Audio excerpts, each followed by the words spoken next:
Una siguiente revelación está conmocionando la iglesia, y lo que es peor, muchos medios están usando esto para atacar a la iglesia o para obtener réditos de esto. Y es que las redes se están explotando en estos momentos por nuevas revelaciones que han salido a la luz sobre el caso que está sonando con fuerza de uno de nuestros amados ex pastores que predicaban con valentía la sana doctrina. Pero lo que nadie sabía eran los años de pecado en que estaba viviendo.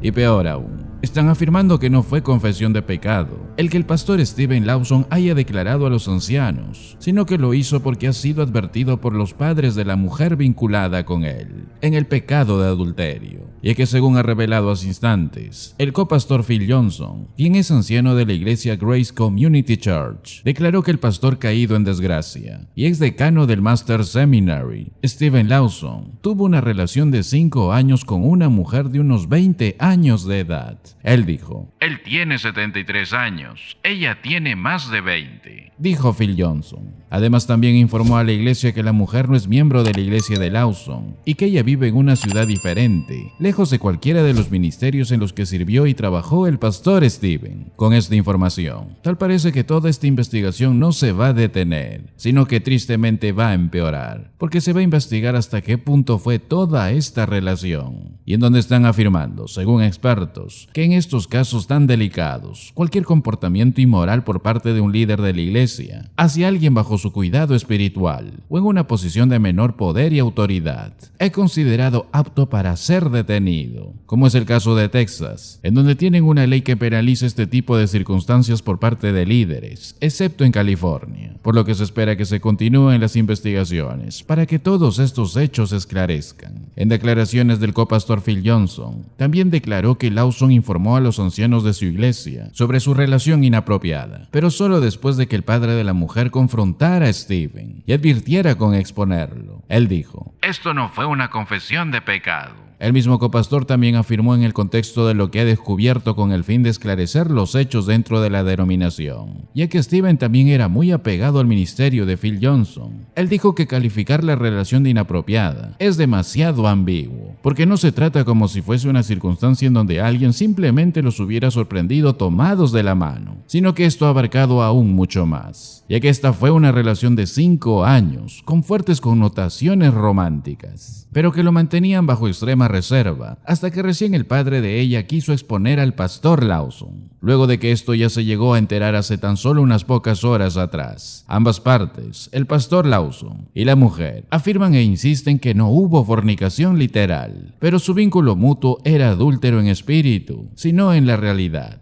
Esto cambia totalmente el panorama de lo que se sabía, ya que la misma iglesia donde era parte el pastor Lawson había declarado y referido al pecado del pastor como una relación inapropiada, y que también decían que Lawson había informado a los ancianos de Trinity Bible Church sobre esta relación como una confesión de pecado. No decía nada sobre la advertencia del padre de exponer al pastor Lawson. El ministerio que Lawson fundó, One Passion Ministries, también había informado que él había confesado a la junta que había tenido una relación inapropiada con una mujer, un pecado que lo había descalificado para el ministerio, pero que tristemente, con esta nueva información, todo esto ha cambiado. Ahora con esto están saliendo muchos a aprovecharse de esta situación para afrentar y hacer burlas, no de un alma, sino de la iglesia y de la palabra de Dios, mientras que otros están queriendo sacar provecho de esta terrible situación, lo cual como cristianos debemos de tener muchísimo cuidado con todo ello. Ahora, otros también van lanzando sus dardos de descalificación y decepción frente a esta circunstancia, pero la Biblia es clara en este punto, y como cristianos no deberíamos decepcionarnos de cualquier persona, porque no estamos siguiendo a un hombre, sino que seguimos a Dios y su palabra. El hombre es falible, pero Dios y su palabra es infalible. Muchos pueden caer en algún momento en pecado, pero eso no debería decepcionarnos como cristianos, porque aquí no se está discutiendo de si hubo falsa doctrina de por medio, sino de un hombre que caminaba en la rienda correcta, pero cayó en pecado, y solo Dios sabe si se ha arrepentido de corazón, y Dios es fiel y justo para perdonar el pecado de un alma arrepentida, que regresa al Señor detestando su pecado, y no regresando más en él. Desde el principio, la tragedia del pastor Steven Lawson ha afectado a muchísimos, incluyéndonos, quizás más que a otros, ya que conocíamos el ministerio del pastor. Su ejemplar ministerio de predicación y enseñanza ha alimentado y nutrido abundantemente a miles de creyentes. Pero no hay excusa para el pecado. No hay nada que pueda justificar el pecado. Pero esto nos enseña algo muy delicado. Así como dijo el pastor Moller sobre esta situación, que recién salió a la luz hace horas atrás. Él dijo: seamos sinceros, la caída de esa casa es muy grande. No vive ni esto. Es un querido amigo mío.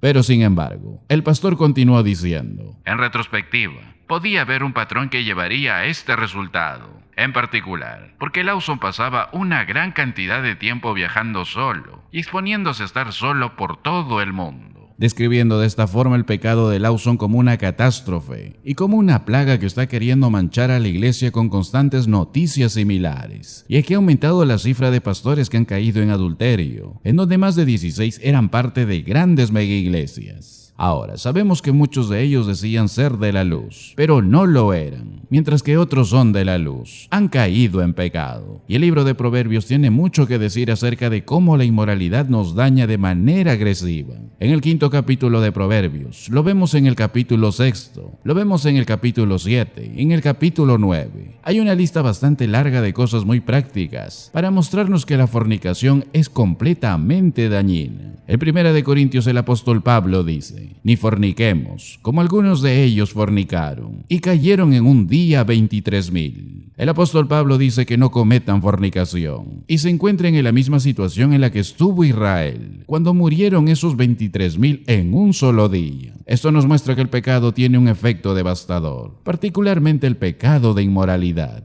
El rey David, cuando cometió el pecado de inmoralidad con Betsabé, y en esa situación tan terrible, tan aterradora, en donde Urías, su esposo, fue eliminado, y David vivió con esta increíble culpa. En el Salmo 51, dice que él se enfermó y se debilitó, se sintió solo, triste, culpable. Fue un daño horrible que le vino a David. Por eso Hebreos dice: honroso sea en todos el matrimonio y el lecho sin mancilla, pero a los fornicarios y a los adúlteros los juzgará Dios. Hay algunas cosas que nos dañan y por eso debemos evitarlas. Ahora, el pecado inmoral no solo daña, sino que también controla. Pablo dice: todas las cosas me son lícitas, mas no todas convienen. Todas las cosas me son lícitas, mas yo no me dejaré dominar de ninguna. Una de las cosas que hace este pecado en particular, como cualquier otro pecado, es que hace de la gente un esclavo. Y este en particular es algo muy esclavizante. Entre más cedes a ella, más te controla. Esclavizar o dominar es una traducción literal de la palabra griega aquí. Venir bajo el poder o dominio de algo. Y lo que el apóstol Pablo está diciendo aquí es que no va a ser algo que lo va a esclavizar. Y eso es lo que hace el pecado contra tu cuerpo. Esclaviza y se vuelve terrible. Pablo añade: pero el cuerpo no es para la fornicación, sino para el Señor, y el Señor para el cuerpo. Él dice que este cuerpo es para el Señor. Y esto, porque el Señor algún día va a resucitar a nuestros cuerpos para morar en la gloria. Esa es la importancia que tienen nuestros cuerpos en su plan. El cuerpo no es para la fornicación, es para el Señor. Por eso ten cuidado de ello. Y nunca descuides tu vida espiritual,